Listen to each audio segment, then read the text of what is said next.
Hello everyone, welcome back to my new mini blog. आपण मानकु स्वाधीनता दिवस रे अनेक अनेक शुभेच्छा और शुभकामना। आज दिनटी आम समस्त भारतीय मानक पई एक गर्वर दिन।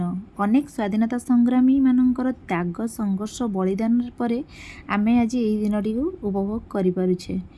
एही दिन उपलक्षे मु आज बनेबाकू जाउछि सेव बुंदी। एही सेव बुंदी देखिबा पई जेमिति सुंदर और खाया भी बहुत टेस्टी। एथिरे बनैबार हुए तो रेसिपीटी मोर परफेक्ट हो न थाई पारे, किंतु एई रेसिपी मोर स्कूल दिनर बहुत किछि मेमोरी अच्छी। मु ता सहित किछि मात्रा रे शेयर करिवि। सकाळ उठी से स्वाधीनता दिवस कथा कुआ जाऊ किंबा साधारणतंत्र दिवस कथा हो, सकाळ उठी हाथ रे रेडी हेई हाथ रे त्रिरंगा पताका धरी आम स्कूल को चली जाइथाऊ। सेठी स्कूल ले आमर दिनटी आरंभ होइथे आमर स्वाधीनता संग्रामी मानकर नाम रे स्लोगान सहित आमर जातीय संगीत, जोटा कि आमे गाँव रे बुली से मानकर नाम को आमे उच्चारण करी आमर दिनटी को आरंभ करिथाऊ और से मानकु सम्मान जणाई थाऊ।